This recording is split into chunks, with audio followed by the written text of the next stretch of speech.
Pa ja bi iz Zagreba dolazio ljeti kad je bila košnja. Jer ja sam znao kost, ja sam znao klepat kosu, a to je jako bitno i brusiti. Međutim, nisam znao sadijevati stog sjena. To je pokojni otac činio, a ja bi bacao se. Imali smo male vile, velike vile, zavise od visine. Ali obično su to bili stogovi sjena od 5 vozova. 5 znači vozova, vozovi su bili cirka najmanje oko 1000 kila sjena. Jel? Tako da mi smo imali od 3 do 5 stogova sjena, plus smo imali štalu u kojoj je stajalo prilično veliko sjeno. I onda se zimi, kad bi u štali nestalo sjena, razodjevali se stogovi i nosilo se sjeno u štalu. I imalo je kvalitetu isto kao ovo sjeno jer je bilo dobro završeno. Znači onaj gornji dio je bio kapitalan, a i donji jer je to trebalo dobro naprosto rasijavati. Onu travu koju zovemo sjeno, dobro je ugaziti i da ona ne pušta unutra zrak. I onda kiša je prirodno imala okapnicu da je samo vanjska strana mogla doći pod utjecaj vlage, a nikako unutarnja.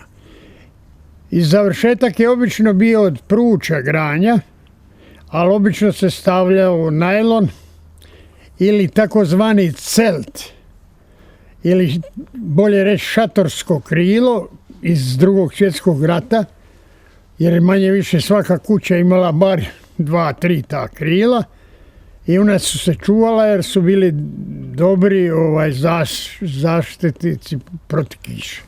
Vi od uvijek ovdje, profesore, dolazite, jel uvijek. Tako? Od rođenja, jer ja sam tu kuću adaptirao 2000. godine. Jer svi smo mi radili i tu smo imali obavezu uzdržavati, raditi sa roditeljima, imati blago i ne znam. A dobro, kolike površine je Krivi put? To je veliko mjesto. A dosta veliko.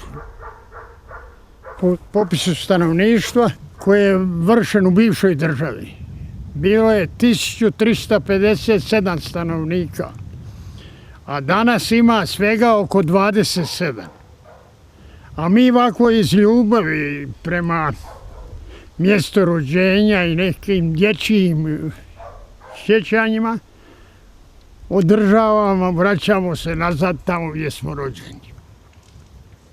Veliki dio naroda je otišao u Kanadu i to u mjesta Toronto i Vancouver.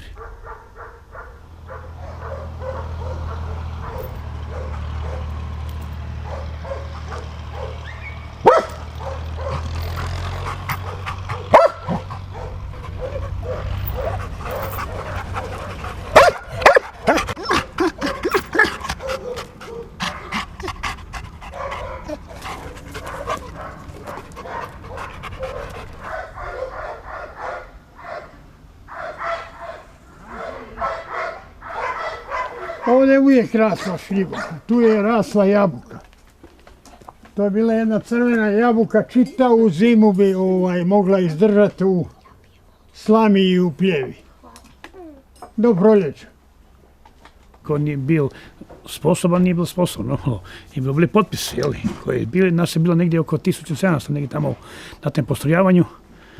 Mi smo samo njom vjerovali, šta mi znamo ko je više drugi, on nas je tamo i primili. Kako ste vi došli, na čiju preporuku ste došli u Šimunsku? Brat je moj radio u hotelu u Josipdolu, negdje je bil 4. mjesec, 5. veli, ide se, veli, hoćete ići u hitnu miliciju. Pa rekao, ako treba ide, nema problema, ako je tako to. I kad se ide na liječničko, onda smo u Ogulinu s ovih svojih kolega još smo se dogovorili da se ide, to je bila, mislim, da je to bilo nešto prije, da, bilo je prije, onda smo išli sa vlakom za Zagreb. Išli su na liječnički, mi smo bili liječnički, to je bilo negdje sreda. Da bi kroz neko vrijeme dobili poziv da moramo se 5. javiti, to je bila nedjelja, da se moramo javiti u Šimunsku, u A mislim da već tada gospodin Krmpotić, njega su jednostavno došli na igralištu, nismo ni mi vidjeli. Njega vidjela da to su ovi radili pojedinci sa strane. Oni su to vjerojatno njega nogirali jer on navodno nije bil podoban i odbil za Hrvatsku državu. A sada su došli na vlast oni koji su bježali iz Hrvatske i oni koji su rušali u Hrvatsku državu. To je sadašnja vlast i koja niko mi nema pravo od njih. Tako da je. I danas ja kažem, opet da se složi do čega dojde, opet bi imali ekipu koja bi išla braniti u Hrvatsku državu.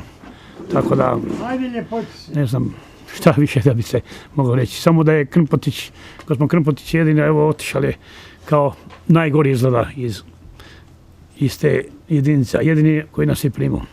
Tu su bili onda Marko Lugić, oni su imali svoje slučajeve za sebe i tako da. Do kad ste vi bili u službi? U službi do 1.7.1999. Prometna policija. Bilo sam Ogulnu, bilo me, nešto sam bio malo, sitno smo nešto dali na ispomoći, po Rijeki malo, Karlovac i tako. Postoji priča za moga djeda, da je bio toliko jak da je ovaj kamen sam meća ovdje. Sam. Bio je zidar. Vidiš kako sad lijepo izgledaju ove stare zgrade sa kamenom. I to su sve zidovi debeli 60 centimetara.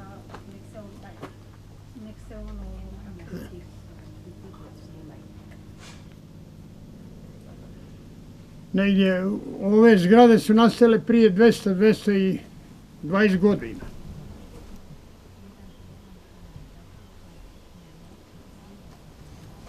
Odrastao sam kao seljačko dijete. Otac je bio građevinski i šumski radnik. Mater je bila kućanica, rodila je 3 sina i 3 kćeri, 6 djece. Od te djece smo živi još i danas svi, izuzev 2 brata. Jednoga su ubili partizani, a drugoga ustaše. I ovoga kojega su ubili ustaše, imam sjećanje na njega, jer su ga bake i žene oblijepili sa svetim slikama i tako je u Bukovi ljes stavljen i sahranjen. Ta ceremonija se odigrala tu na Guvnu, to je mjesto gdje se vršilo žito, ječam, zob, pšenica. I ovoga jednoga su partizani odrezali glavu i nabili je na kolac. Ja se toga ne sjećam, ali tako mi je govorila pokojna mater i pokojni otac i drugi sumještani. Po završetku 600-ljetke nisam imao ekonomske mogućnosti da se dalje školujem. Već sam nastavio raditi sa ocem u šumi, na cesti, kao maloljetnik. Nakon toga sam otišao, ili bolje reći, pokupila me pokojna teta i otišao sam u Zagreb. Zaposlio sam se u firmi Z iz koje sam otišao na odsluženje vojnog roka, gdje me je na području Trešnjevke, općine Trešnjevka, posjećivala policija na radnom mjestu i predložili mi, a to je bila i moja želja, da se javi na natječaj u Narodnu miliciju. Raspoređen sam u službu na stanicu milicije Trešnjevka u Zagrebu. Sa Trešnjevke sam otišao na stanicu milicije Centar, a sa stanice Centar sam otišao raditi u kriminalističku službu grada Zagreba. Policiji tada bilo je zabranjeno građansko školovanje. Samo su mogli pohađati, školovati se u takozvanim resornim školama.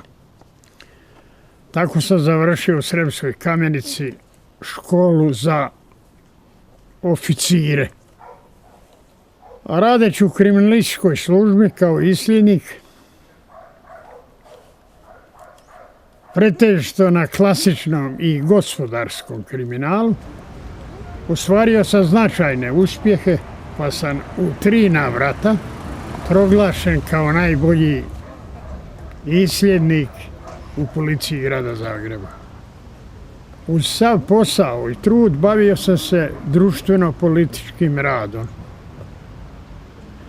Pošto sam u tom obnašanju tih poslova bio u kontaktu svakodnevno sa različitim ljudima, različitih profesija, postao sam nepodoban politički i proganjan kao učesnik mas pokreta.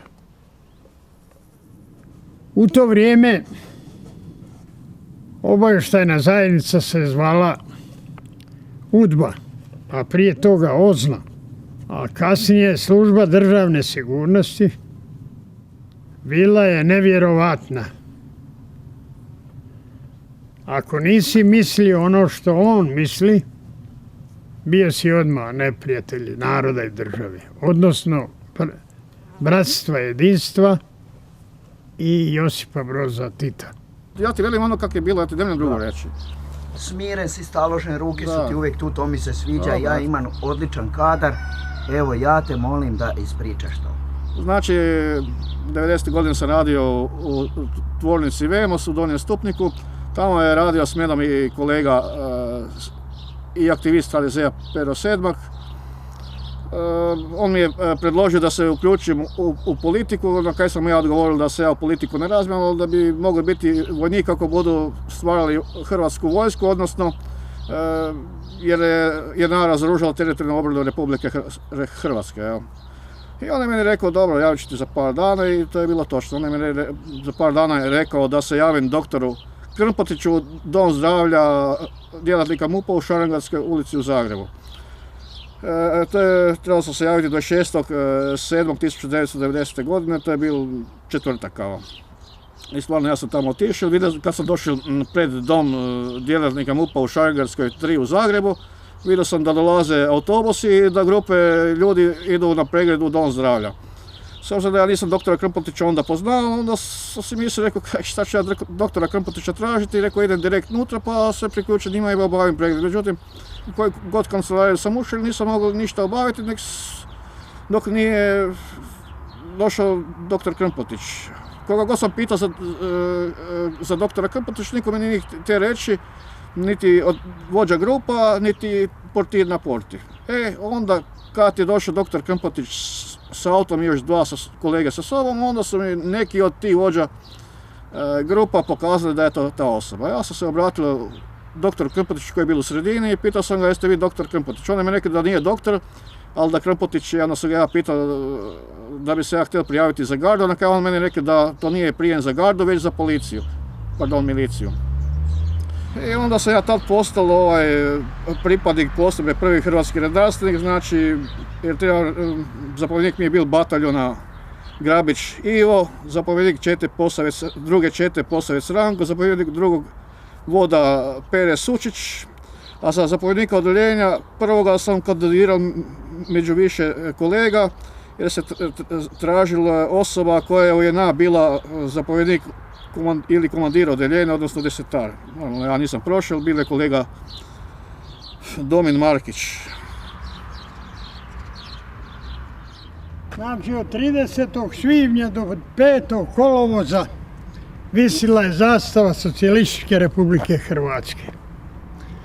Evo tu je pokojni Stipe Spajić. Prvi digao taj hrvatski stijeg i još njih 3.